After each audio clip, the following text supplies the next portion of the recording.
吹来清凉，那夜莺啼声细唱，月下的花儿都入梦，只有那夜来香吐露着芬芳。这里就是北野君向我多次提起的上海滩不得不到的王朝舞厅。是的，渡边阁下，我倒是没看出来有什么特别的地方。王朝歌舞厅虽然不像百乐门那样享誉中外，但却因为一个女人而红遍上海滩。一名女人，这倒是引起了我的几分兴趣啊。就是那个女人，王朝的舞狮皇后露露小姐。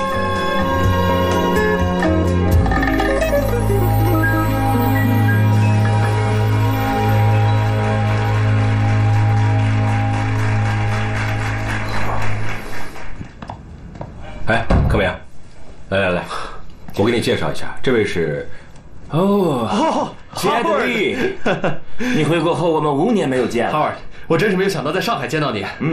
你们是老朋友，认识？是。哎呀，霍华德先生就是这次的特使，他代表美国政府来，柯明过来讲。美国特使，老朋友，我可得告诉你啊，现在的上海滩是日本人的天下，一个白人出入风险很大呀。不过，你这次亲自来，想必一定发生了什么重大的事情。又被你猜中了，丽，你还是一如既往的敏锐。我这次来是希望得到中国政府的帮助，我们的国家正在遭受威胁。是这样的，1个月前，日本海军的潜艇曾经逼近了美国海岸，然后利用空飘炸弹袭击了美国本土。炸弹虽然没有造成什么实质性的损失，可是却引起了国内民众的恐慌。亲爱的丽，你了解美国，我们的国家自独立以来，还从来没有遭受过外来的袭击，所以我来寻求你们的帮助。那我能帮你们什么呢？我们的海军情报处怀疑日本人正在制造一种廉价而有效的空飘炸弹，它的目标就是美国的本土。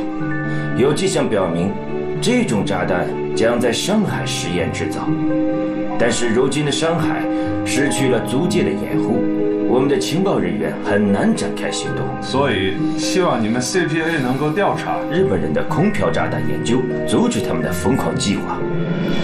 你放心吧，中国和美国是盟国，而且我们是共同对抗日本的战友。我们 CPA 一定会全力以赴的。太感谢了，我代表我们政府感谢你的帮助。好，非常感谢，合作愉快，谢谢。既然渡边阁下对这位露露小姐有兴趣，不如今晚不，对于这样气质品貌俱佳的女人，我有更好的安排。渡边阁下是想让露露小姐参加这次的亲善选美活动？当然，而且我还要将选美大赛的场地就设在王朝舞厅，一举两得。原来如此，渡边阁下真是深谋远虑。来，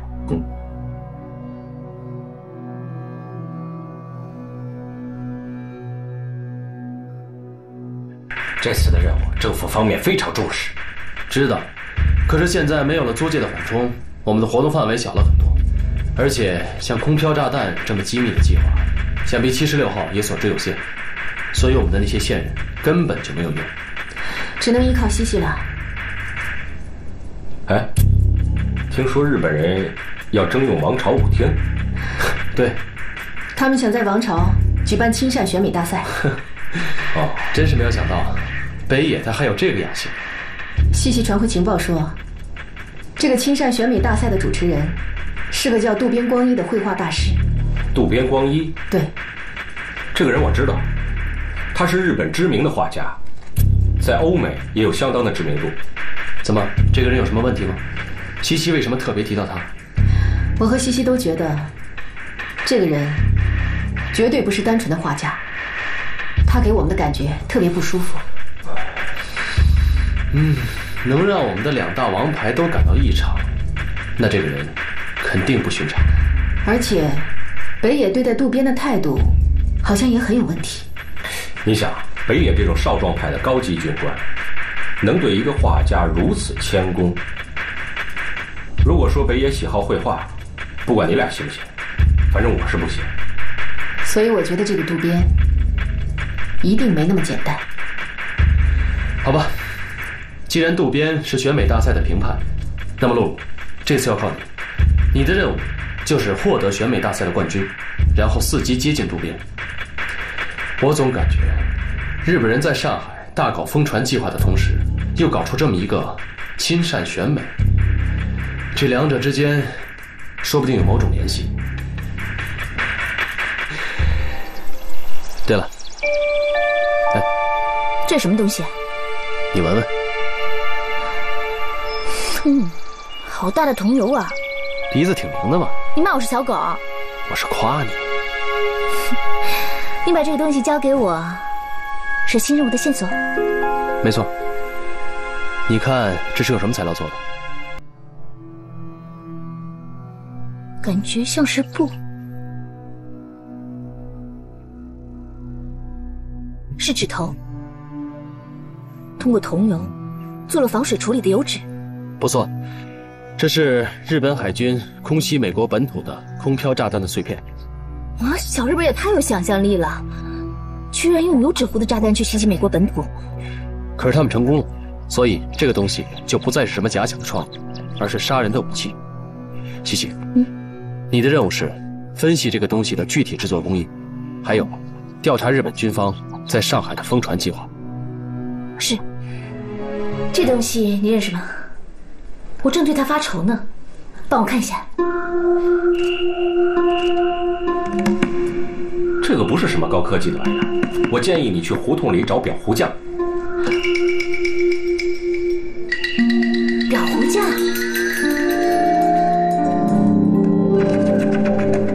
啊，小姐，要裱字画吗？师傅，你帮我看一下，这块是不是裱字画上的？小姐，您开玩笑呢吧？这明明是蒙伞用的油纸啊！谢谢啊。日本人欺人太甚，哪次评选舞会皇后、花国头牌，不是各家自愿的？哎，这次倒好，日本宪兵队发帖子，每家指定人数，只能多不能少，不参加就派宪兵来封殿，简直是岂有此理！这日本人啊，名声顶坏的。他们举办的选美，哪家姑娘敢去呀？这不是羊入虎口吗？再说了，参加日本人举办的选美，那不是上赶着当汉奸吗？哎，大家听我李某人说几句行不行？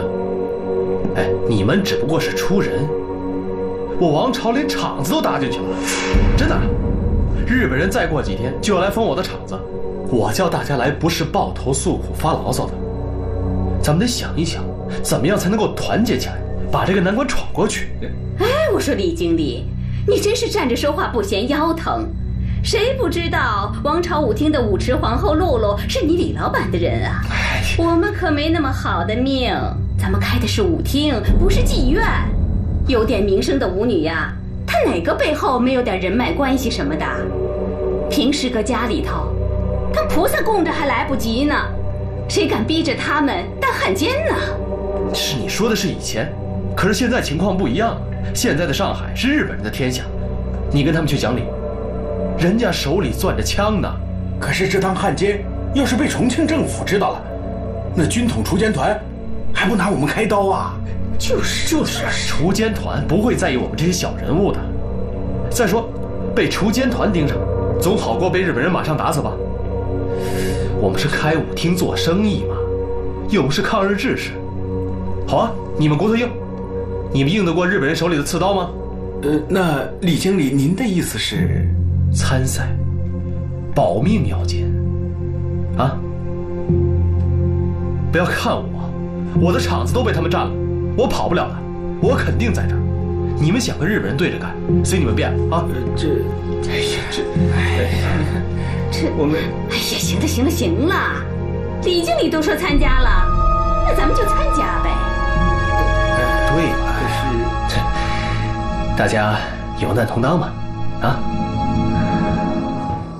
包子，热腾腾的包子，哎，热腾腾的包子啊，哎，小笼包子啊，哎，包子啊，好。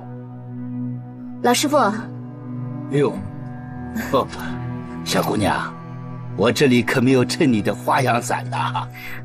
师傅您好，您帮我看看，这块是不是蒙纸伞的桐油纸？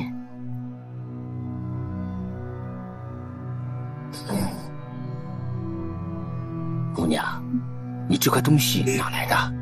啊，是我的一个朋友从国外带回来的。怎么了？哦，这块伞纸很结实，说实话，比我的桐油纸伞还结实得多呀。而且它们的味道好像不一样呢。这块纸上刷的不只有桐油，里面还混上了捣烂的柿子。比例呢，我看不出来，但是配比非常合理。经过反复的刷晾晒，这种油纸啊，用水都泡不烂，不发霉，不会蛀，能用几十年呢。那照您这么说，它的做法很繁琐。一个人做肯定很吃力，但胜在成本低廉。哎，露露姐，露露姐，露露姐，露露姐，哎，露露姐，你听说了吗？厉经理要我们去参加日本人的选美大赛。我知道。哎，露露姐，你参加吗？不参加行吗？那不成汉奸了吗？就是谁说的？就是参加个选美罢了。而且日本人把刀都架在我们脖子上了，谁敢不去啊？我们比不了那些名媛淑女，有家世有背景的，大家都是出来讨生活的，老板怎么说我们就怎么做吧。我听说那些日本人杀人如麻，还特别色。放心，日本人这次打着亲善的幌子，应该不会轻举妄动的。不是说了吗？拿了冠军还是有奖金的。那露露姐去，我们也都去，好不好？好吧，好，那就去吧。那咱们准备一下。哎，露露，外请舞女的情绪安抚下来了吗？为什么你一定要让他们也参加？我们的女员工完全可以完成日本人的名额。露露，北野不是好糊弄的。我们这儿的女员工，除了你以外，都是些擅长战斗的行动人员。平时让他们在上面陪人跳跳舞还行，真要是让他们参加选美比赛，搞不好是要被拆穿身份的。露露，这点李经理说的对，这次选美比赛并不只是王朝一家，全上海所有有名气的舞厅夜总会都在受邀之列。让我们的员工与那些舞女混在一块久了，难免会露出破绽，惹出麻烦。你说呢？我知道了。经理，西西那边传来情报了。对，据他调查，所谓的空飘炸弹其实就是油纸糊成的气球。他们通过对传统油纸伞的技术的加强和改良，日本人研制出一种既耐用又廉价的空飘炸弹，然后利用氢气悬浮升空，依靠季风漂流飞向美国本土。不过刚才我和老辉都发现了一个问题。露露，你看这个，这是我标出的太平洋环流气层，你看出什么问题了吗？这个环流也经过日本，也就是说，日本人完全可以在本土释放风船。不仅如此，风船的制作非常简单，价格也很低廉。日本人把风船放到上海，也就是说，它根本是另有目的。你看，上海在这儿，上海是亚热带季风气候，冬季呢受西伯利亚寒流影响刮西北风，到了夏季又转东南风。日本人的风船计划就是一个幌子，北野的目的还是细菌战。他想利用风船携带细菌特种弹，然后顺着季风飘向内陆。你分析的很有道理，而且这个方向是第2战区，也是中共的根据地。看来这个北野的野心不小啊。什么事？经理，北野带着宪兵队的人来了，这边要见露露小姐。北野大佐，哎呀，你亲临王朝，有失远迎，有失远迎。李经理，这次亲善选美大赛的通知收到了吗？收到。当我得知北野大佐把亲善选美的场地选在我们王朝，我简直欣喜若狂啊！能为皇军效劳，一直是我的夙愿。没想到李经理这么支持皇军。当然，就在刚才，我还在向我们舞厅的姑娘宣传皇军的好。真的，露露小姐可以为我证明。露露小姐，我们又见面了。这位先生，我们好像是第一次见面，怎么能是又见面？昨天晚上我来过，那时你在台上，我就在这里，欣赏你精湛的舞姿。那实在是抱歉，我可能太专注表演，没有注意到你。不，你看到我了，我知道。北野大佐，这位先生好像是第一次见面，幸会幸会。李经理，这位是渡边先生。渡边先生这次是专程来看露露小姐的，你就不要再打扰他们了。好。既然李经理如此热心皇军的事情，那么我们就研究一下这次选美活动的安全保卫工作。但凭北野大佐吩咐。露露小姐，能否麻烦你带我参观一下王朝舞厅的格局？当然。露露小姐，要好好陪陪渡边先生。愿意为您效劳，渡边先生，请。请。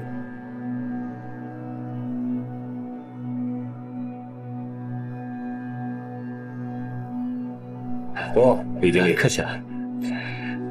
大佐请。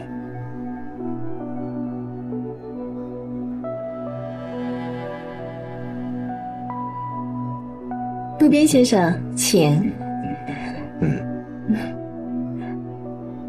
这就是我们的贵宾厅，没有什么特殊之处。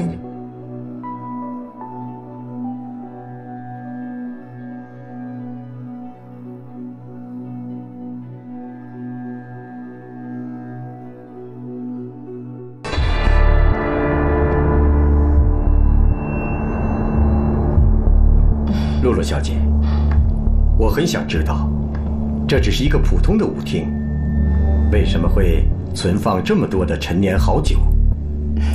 当然是为了款待像渡边先生您这么高贵的客人。露露小姐，你跟那位李经理认识好久了吧？没错，我们认识很多年了。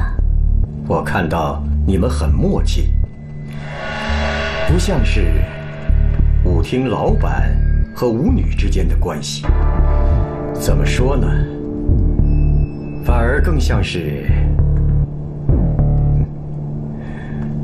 配合了多年的搭档。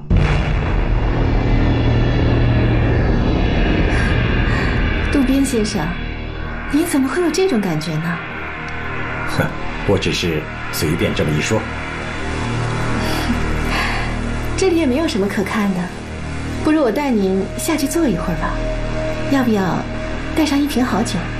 算了，我不喜欢洋酒，还是清酒比较适合我。露露小姐，请。渡边先生，请。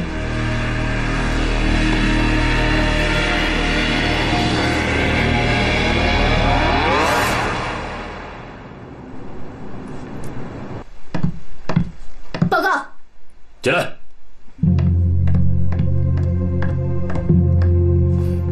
这次青山选美大赛的安保工作进行得怎么样了？报告大佐，一切尽在掌控之中。渡边先生对王朝歌舞厅有种特殊的感觉，他希望我们全面搜查王朝。渡边先生，他不是绘画大师吗？难道？渡边先生是这次亲善选美的总评判，同时也是我们帝国的骄傲，绝对不容有失。更何况渡边先生的绘画境界很高，对于事物的观察和把握有着常人难以企及的敏锐。我命令你，全面搜查王朝和舞厅，确保亲善选美活动的安全。嗨，大总，你找我什么事儿？露露，说正事儿。我找你就是想问问，你那个渡边到底怎么样了？观察敏锐，判断准确，是个很厉害的对手。昨天晚上，他让我带他参观王朝，与其说让我带他，不如说是他拉着我走，而且他第一时间去了酒窖。他的直觉认为，如果王朝有问题的话，酒窖将是第一突破口。王朝娱乐公司总部是由德国教官团提出的设计方案，带有很浓厚的军人色彩。他能够在第一时间怀疑到酒窖，说明这个渡边很有可能受过正统的军事教育。我总觉得这次选美很奇怪，不仅是这个渡边，还有北野的态度。北野？对，2年来，北野所有的活动都跟细菌武器有关，怎么会突然搞起选美活动呢？你不觉得不怪吗？目前还看不出两者之间有什么联系。总而言之，我们掌握的情报太有限了，希望老贵能带回一些新的线索。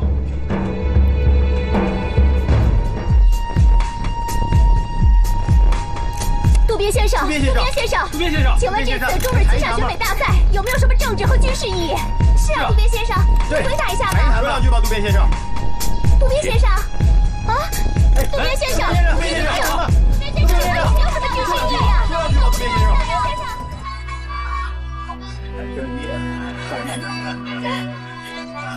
真好。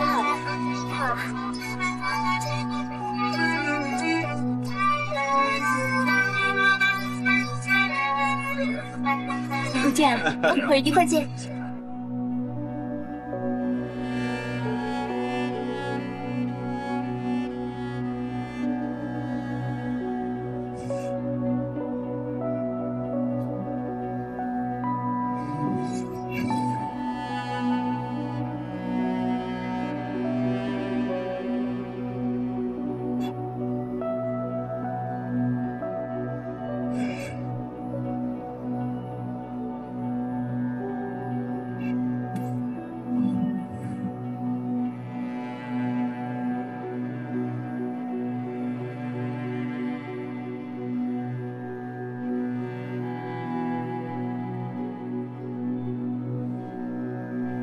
露露，哎，你怎么才下来？我在酒窖碰到渡边了。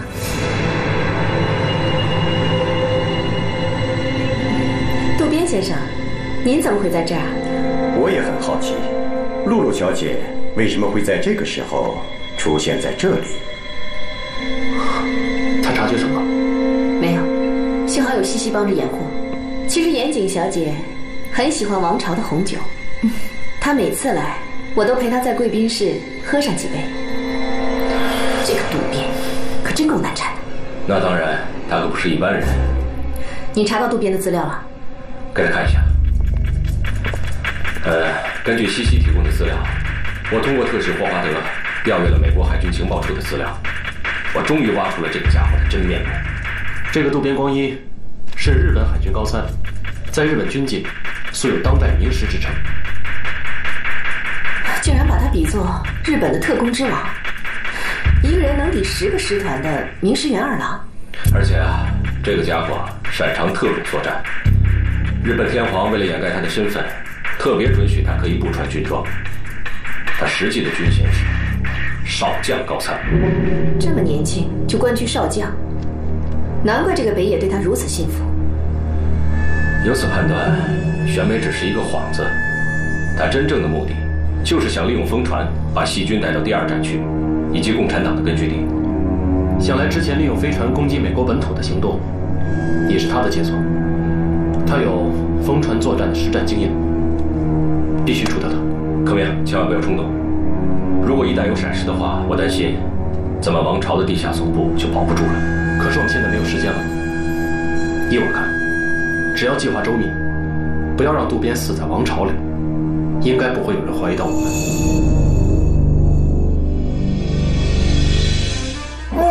姐，你今天可是相当亮。哇，诸位佳丽，你们今天太漂亮了。李经理，严景少总，你也在啊？我想跟露露小姐说一点事情，你能不能通融一下？不行，大赛期间不允许任何人接触参赛佳丽，这可是渡边先生的命令。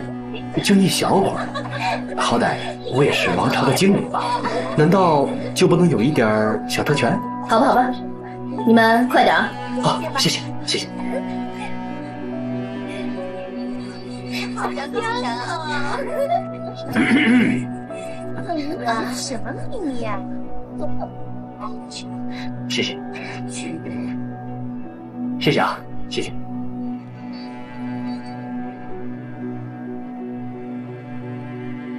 什么事儿？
瞬间，对方没有感觉吗？放心吧，针尖上已经做了麻醉处理。谢谢你的法宝，剩下的就要靠运气了。没错，但是要记住，一切以保全自己为主。我知道。好了，你准备一下吧。你很漂亮。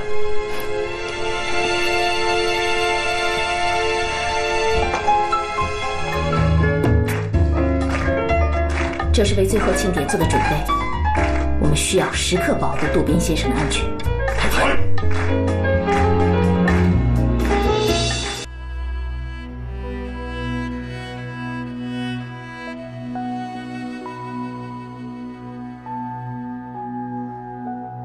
诸位，这次的行动非同一般，一定要做好最坏的打算。待会儿我们就把东西拿上去，放在该放的地方。一旦刺杀失败的话，第一时间发动袭击，一定要给总部留出撤退的时间。诸位报效祖国的时候到了。下去。我为你歌唱，我为你思量，夜来香。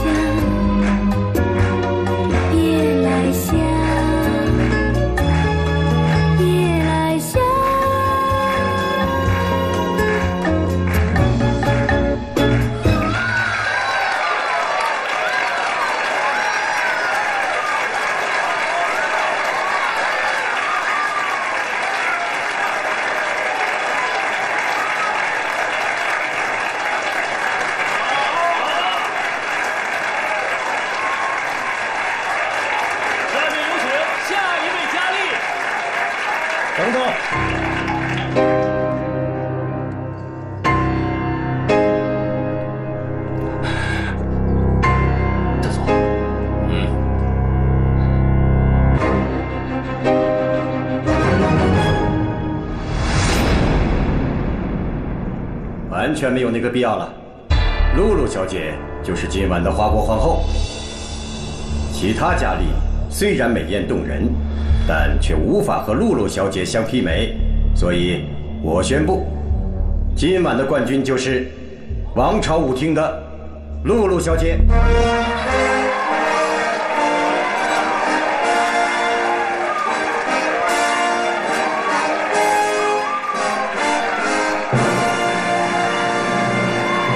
露露小姐的表演很精彩，非常遗憾了，岩井小姐。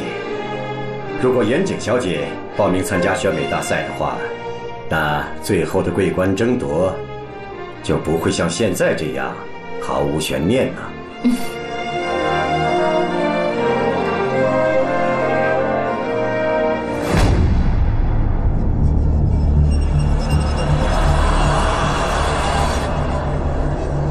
露露小姐的戒指非常别致，能否让我看一看？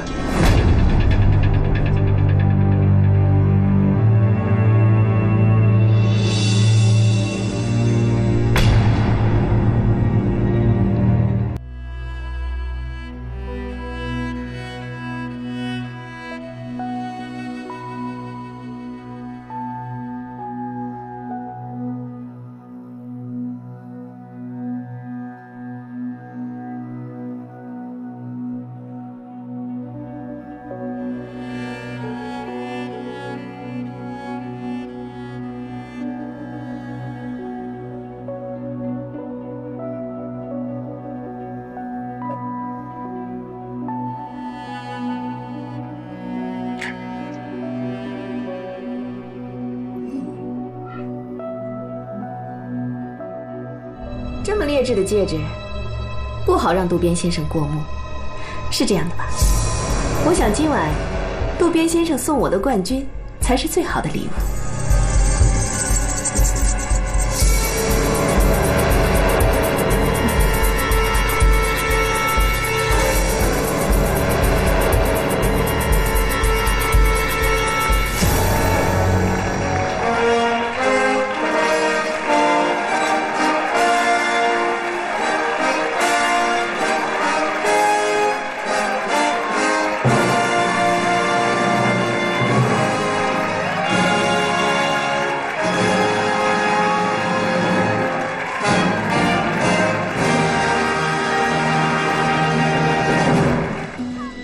昨晚的行动，渡边一定发现了什么，也可能只是个巧合。应该不是巧合。现在渡边没有死，那么疯传计划就仍在进行当中。杀渡边还可以从长计议，但是我认为，为了争取时间，日本人的疯传工厂必须尽快破坏掉。北野的桐油加工厂我已经查到了。经理，上面被日本宪兵包围了。警民要见露露小姐。那事不宜迟，老贵，你协助西西去摧毁日本人的桐油厂，我跟露露小姐去会会那个阴魂不散的渡边。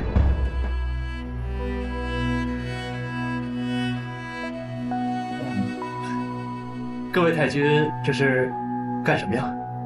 啊！我告诉你们，我跟你们北野大佐那可是有交情。李经理，我们没有别的意思，我们只是奉渡边先生的命令，来请露露小姐。请？带着武装宪兵来请吗？你别误会了，这些人是来保护露露小姐的。保护？我跟你们走。好，请。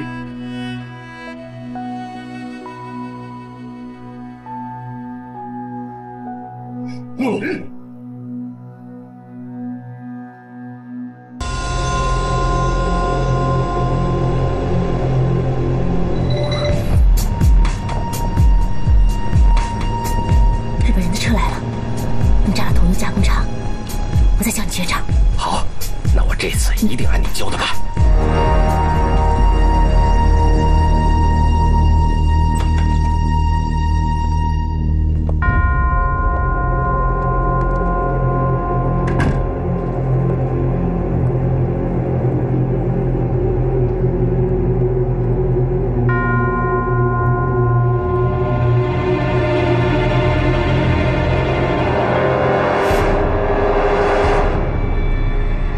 露露小姐，请原谅我这样随意的装束。在这里，我不会像在外面那样拘束。我是一个崇尚自然的人，对你们中国天人合一的境界十分向往。渡边先生请我来，所为何事？当然是要向你兑现我的诺言。露露小姐不会如此健忘吧？昨晚的颁奖典礼上，我曾答应过露露小姐要送你一份冠军大礼。今天把你邀请来，就是要兑现我的承诺。我相信这份大礼，露露小姐你一定会满意的。渡边先生是要在这里送我礼物吗？当然，这里只有你我二人，不会有其他的人来打扰我们。露露小姐不要在意，他们不是人，只是我的收藏品罢了。可是他们都是活人呐，渡边先生竟然喜欢拿活人当收藏品。库尔戈武士传说是被夜神眷顾的武士，也是黑暗中的精灵。我是一个追求完美的人，他们自然也就成了我的收藏品。既然露露小姐对他们难以释怀，那就到我楼上的画室。我相信那里非常适合向露露小姐展示我送给你的礼物。请跟我来。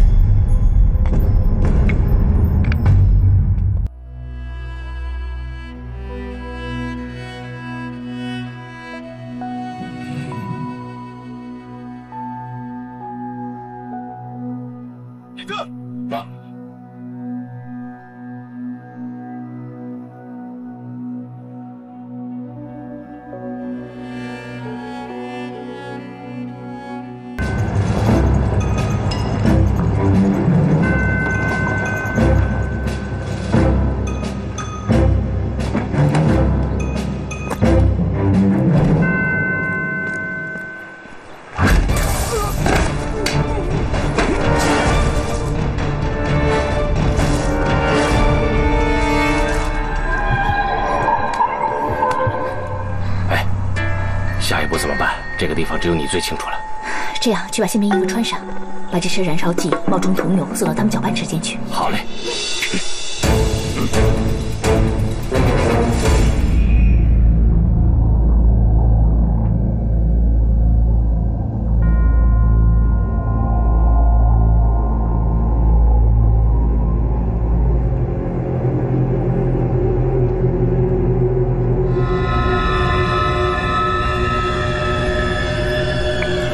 这些都是我的作品，也是我的收藏品。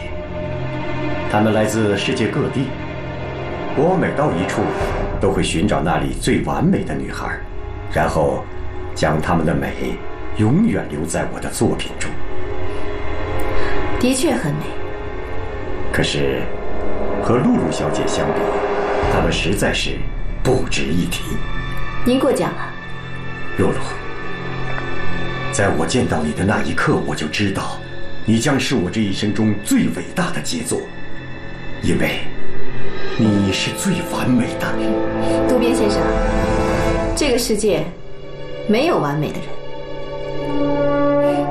你的笑容是这世界上最完美的笑容，我要留住它。露露，让我为你画一幅画吧，我要把你永远留在我的身边。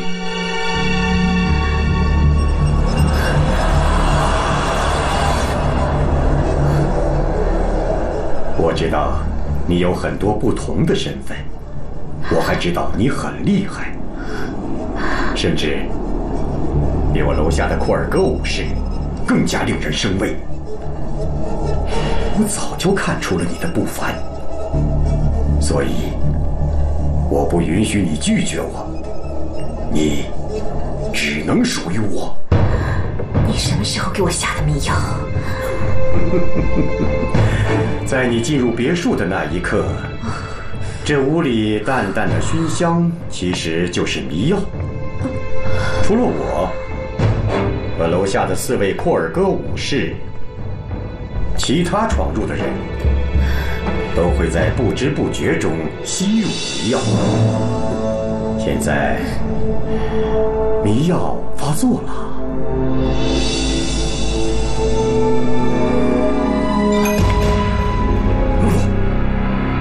太狠心了！你的躯体将是我最完美的收藏品之一，你怎么能忍心伤害它？乖乖的睡吧。当你再次醒来的时候，我将带你踏上最伟大也最美妙的旅程。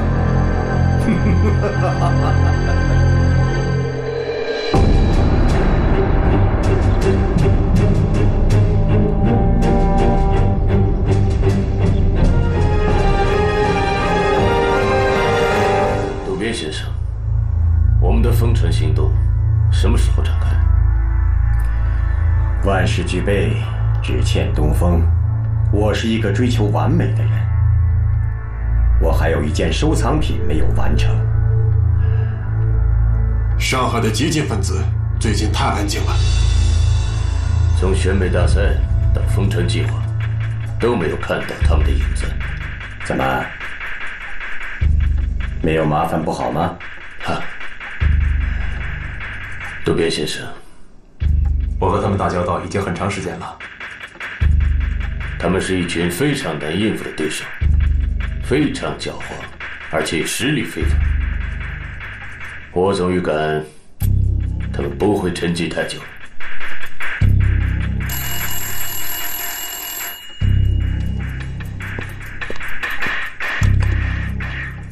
宪兵队北野，那你？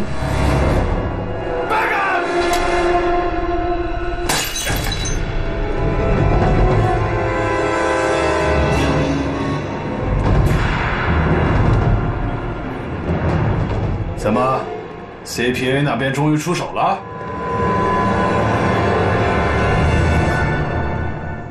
渡边先生，你还真沉得住气呀！就在刚才，他们炸毁了在郊区的风船秘密加工地。我们的风船计划还没开始就已经得意了。北野君，只不过是间桐油加工厂而已，我们随时可以再建100座甚至1000座同样的工厂。可是他们已经知道了我们的计划。真的是这样吗？他们发现的只不过是空飘炸弹罢了。真正封船计划早已准备就绪，而他们却毫无察觉。北野君，你的格局太小了，不要只纠结于一城一地的得失。我们要放眼世界，帝国的圣战将最终指引我们大和民族征服世界。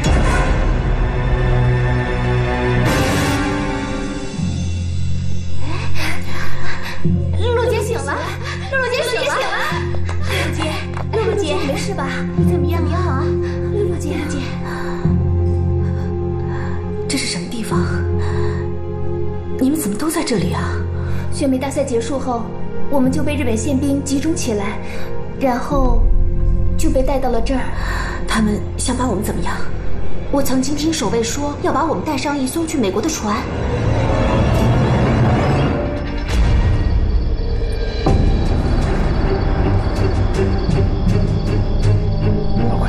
行动，小心！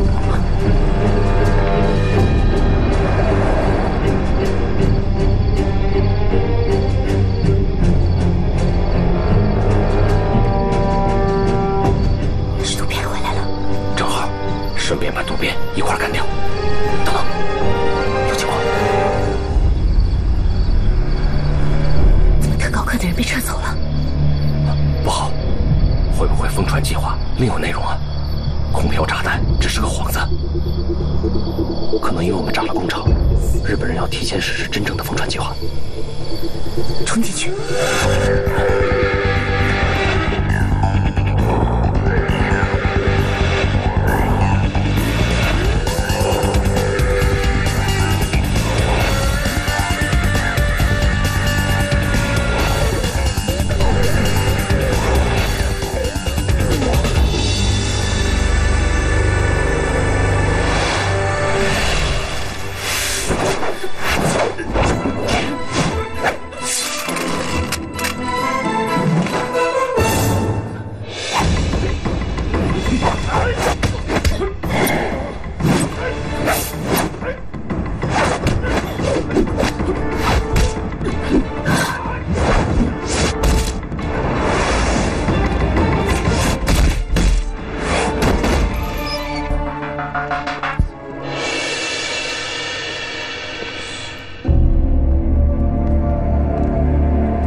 让你受惊了。渡边先生，你什么意思？为什么把他们都抓来？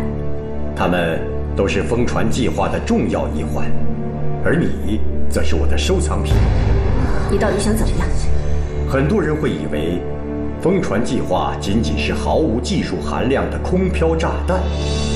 其实，真正的疯传计划，就是在座的各位佳丽。我要带上我的作品，和诸位佳丽，前往美国进行巡回画展。而致命的病毒也会和诸位佳丽完美的融为一体，传遍美国的每一寸土地。你只有一个选择，和我一起完成这个伟大的作品，成为我最终的死亡天使。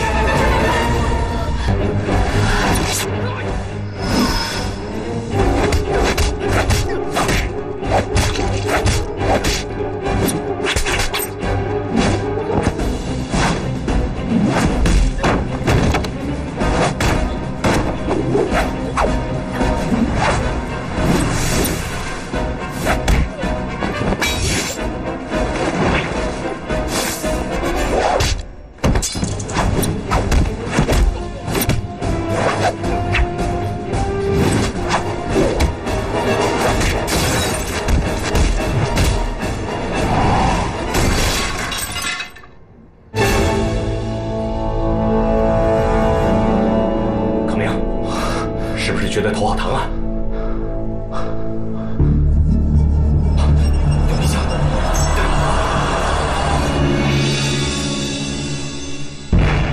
好，我不想死，我做你的收藏品。这就对了。露露姐，你别去！不要！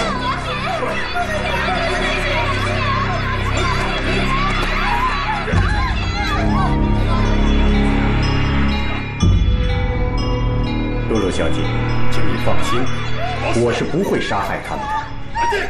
他们都是疯传计划的重要环节。不过，如果不听话，皮肉之苦在所难免。你果然做出了明智的选择。当然，活着才是最。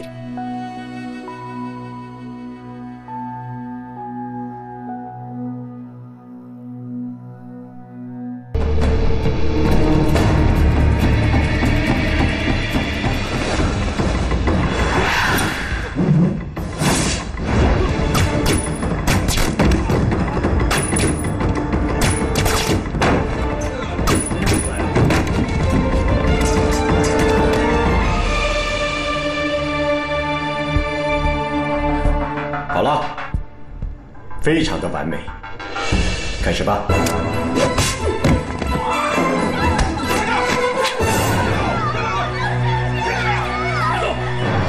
放他们离开。刺下去吧，露露小姐。作为亲自实施这个伟大疯传计划的人，我怎么可能不注射病毒呢？难道你不怕死吗？看来露露小姐的境界还不够高啊。这也正是为什么你们中国那么多人却无法战胜我们大日本帝国的原因。你们还愣着干什么？还不去给他们注射病毒？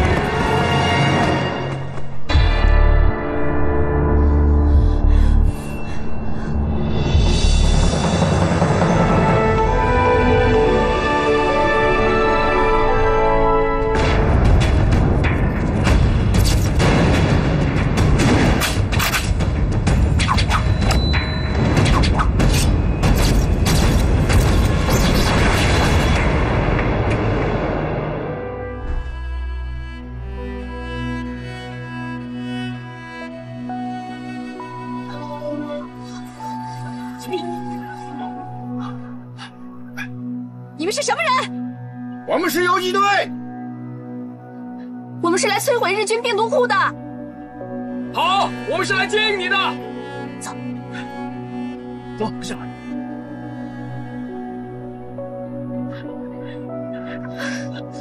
你们终于来了！日本中转机的鬼子们已经准备动手了。你们跟我走，我们抄近路截住他们。好。副理，来这里的都是中国人，抗日的中国人，没有党派之别。走吧。走。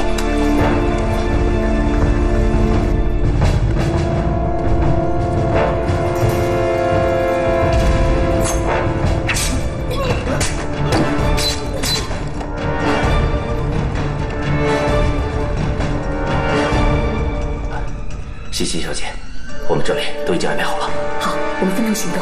这边，走，走，跟我来。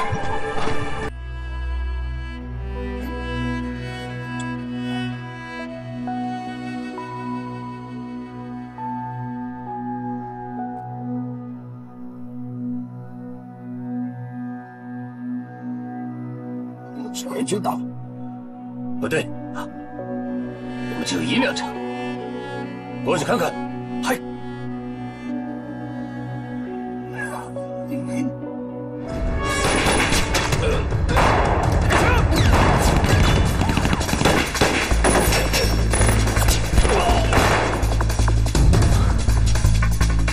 什么情况？援军来了，还有3处地方需要接头。你完成后面的工作，我去拖住日本人。哎，我跟你一块儿去吧。你的任务是完成引线连接，最后起爆炸弹。不管怎么样，我们必须把这炸毁，把那些害人的东西埋了。能完成任务吗？好。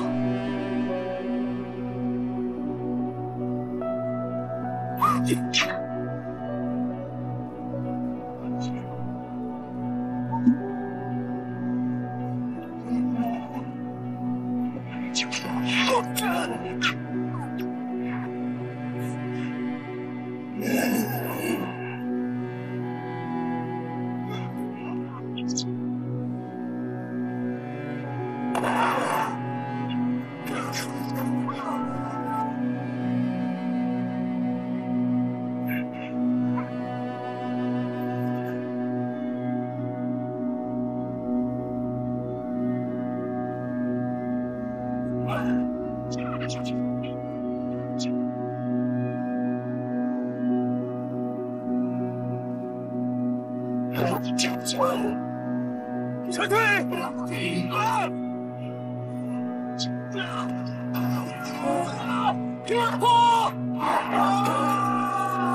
走，攻进去！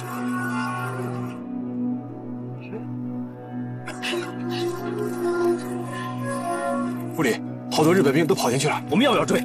不用，分一部分人去挡住日本步兵，剩下想办法把入口堵住。好，快把入口堵上！快！剩下的跟我来！快点！快！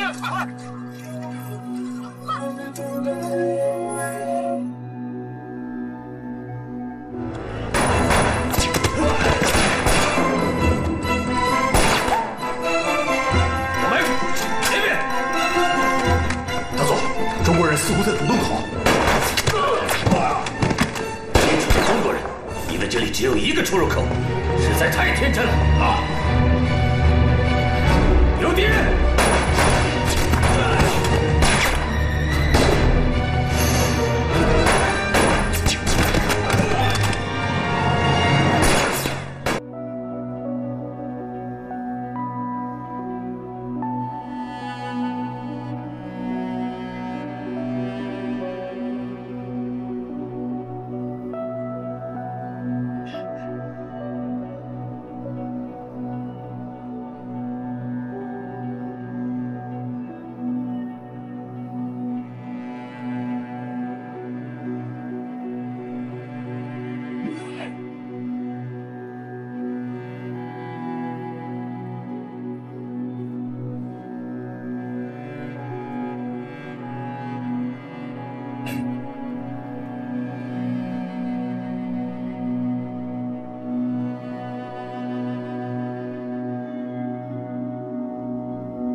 岩井小姐，更不是日本人。我早该想到的。CPA 的女王牌原来有2个，一明一暗。可惜你已经没机会了。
岩井小姐，你输了。一流道变成一流脚，你太拘泥于固化的招式。我只要赢，所以你能不择手段。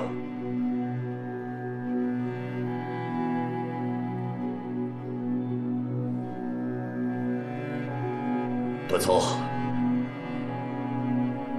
看来你已经知道真相，可是这又有什么用呢？还记得4号砖吗？那不是普通的砖，是用炸药做的。我用炸药给你造的这个地下病毒库。你，还有你，都在这儿，你不敢起报的。北野大佐，我还记得你跟我说过一句话：仇恨会让人变得疯狂。你杀了我妻儿，我还会怕死吗？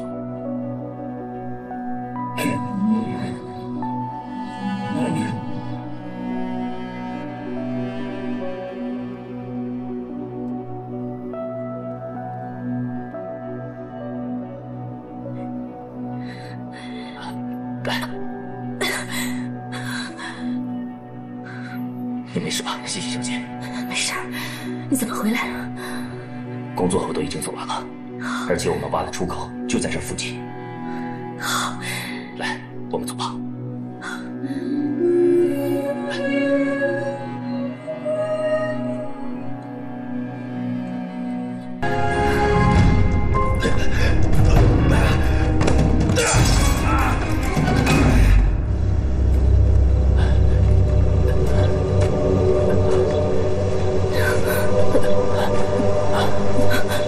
慢点，慢点。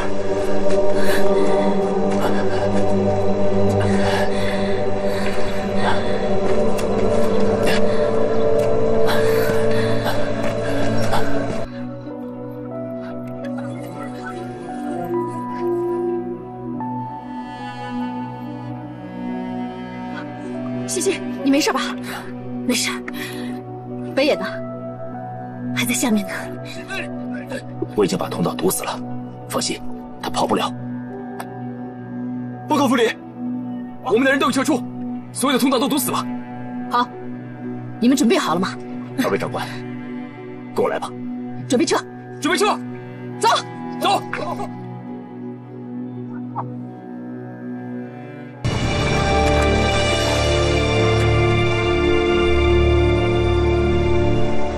准备起爆。二位长官，能不能把这起爆器给我？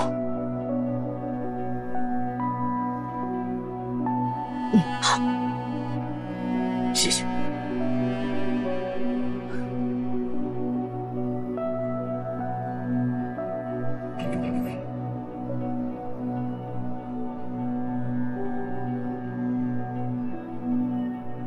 小日本鬼子，给我去死吧！